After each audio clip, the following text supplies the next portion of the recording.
It went from high anxiety to controlled pandemonium, going from the last week to the last few days till the very end.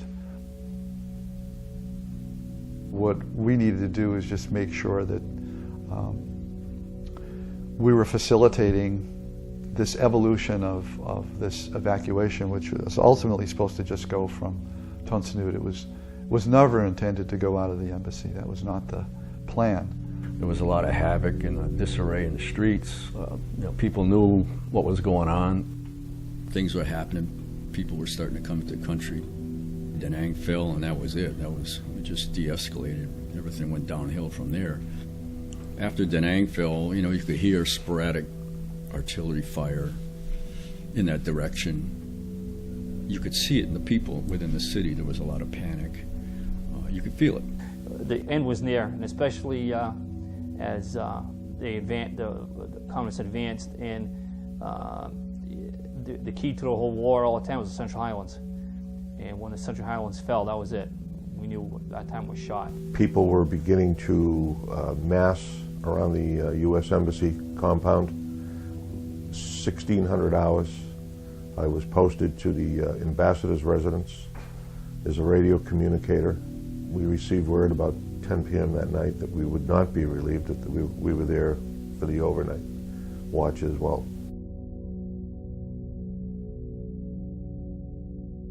We were waking up by incoming, probably around between 3:30 and 4 in the morning. They really hit the ammo dumps or fuel dumps at Ton Snoot Air Base.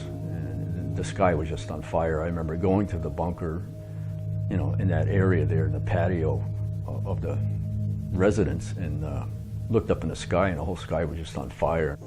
That night, the airport was getting hit hard. They were getting hit with artillery, and the airport was getting hit with rockets. We had heard that there was some ground engagement out in the periphery.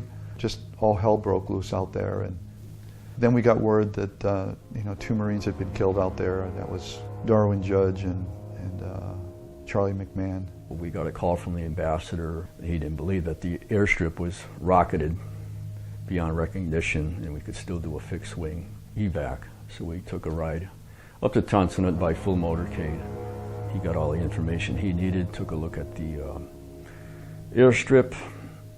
During that time, there was rockets flying around. I actually saw a rocket fly over the complex, and I had made a comment,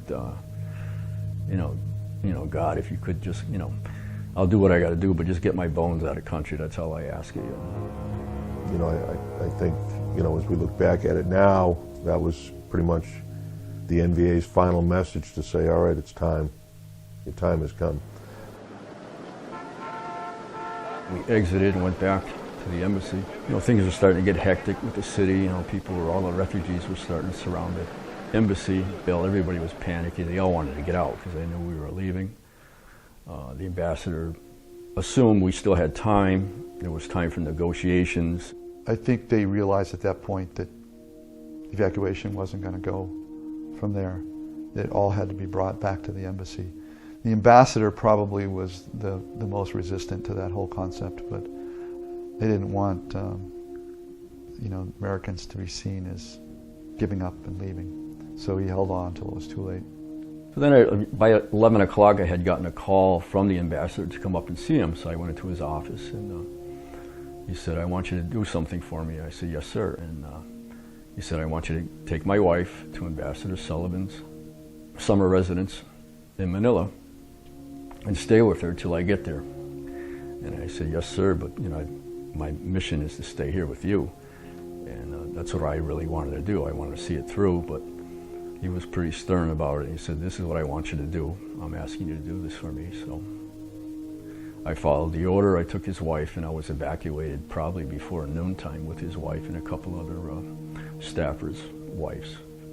We ended up landing on the command ship for the U.S. 7th Fleet, USS Blue Ridge, and we stood there and waited for the ambassador to come back.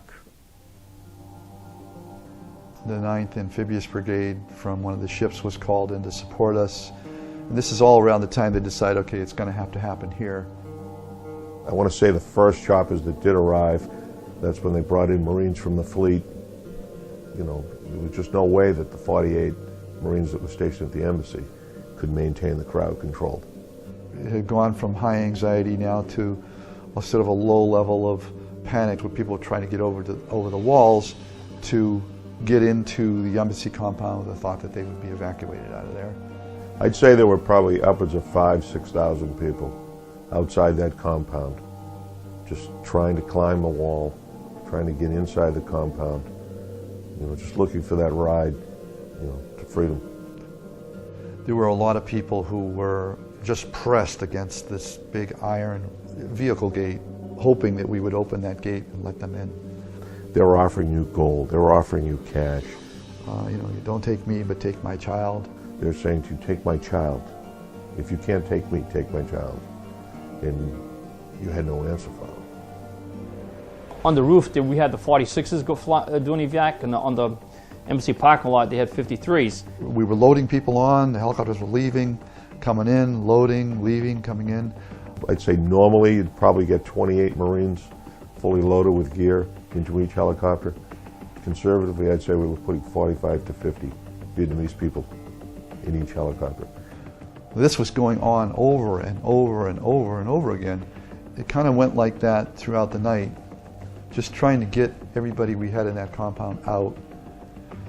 And so as it got late, we were still evacuating a lot of people, but then sometime in the morning we got word that there was only going to be a few more helicopters.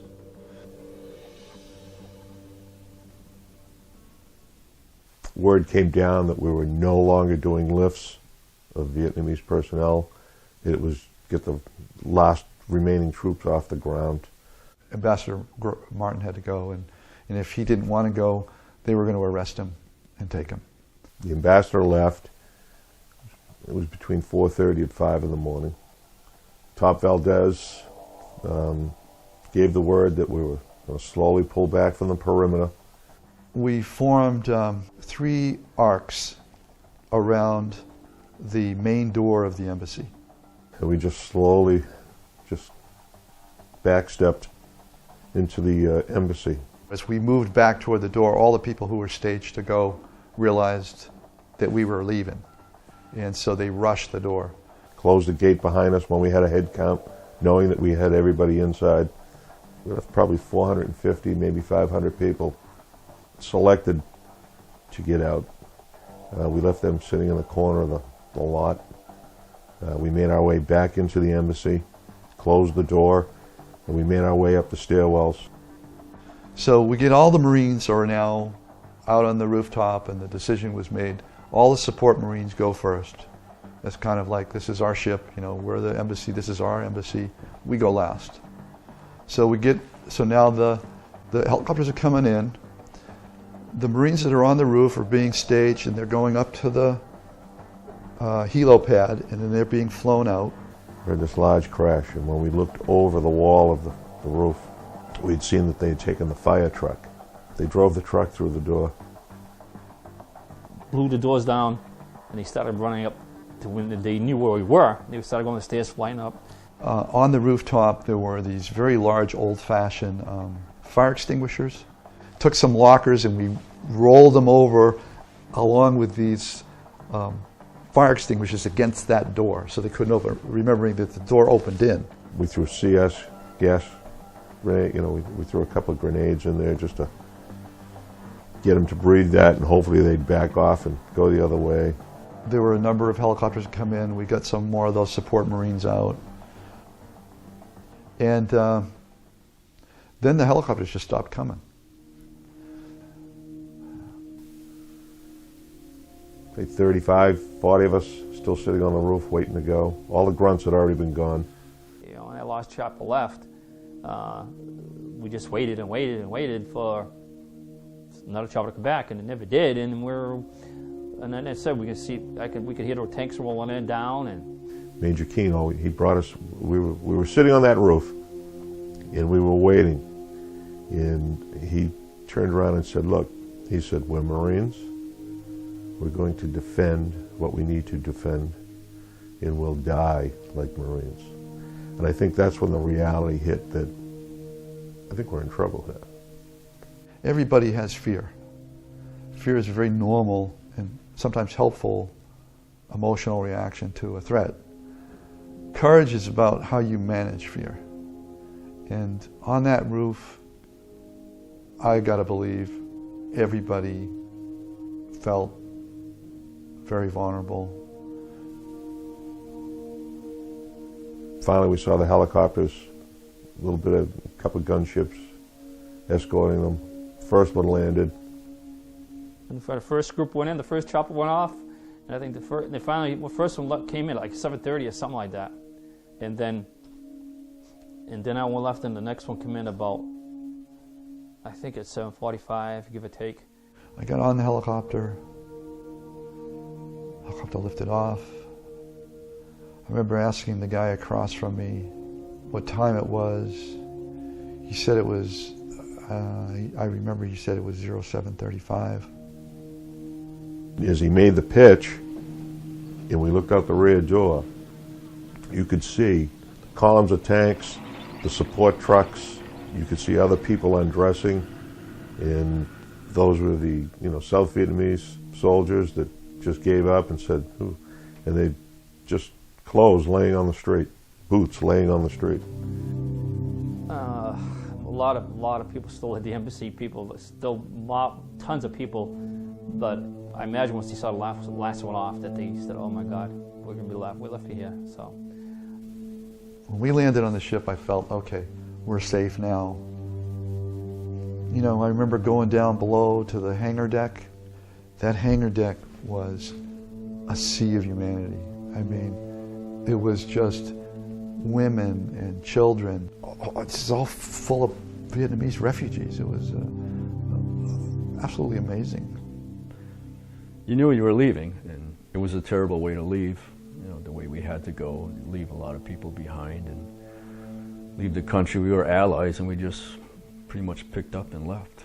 I mean, the North Vietnamese let us go, obviously. Of course, they knew the whole fleet was out there, so they couldn't really mess with us. But their intentions was to let us go and get our people out of the country. I think that's why it went so well. You just turned your back and you walked away. Essentially, we're probably 10 lifts away from finishing, the job, so to speak. When I think back on it, what I think is we very successfully fulfilled our mission. It all fell apart around us, but we didn't fall apart. We did what we were trained to do.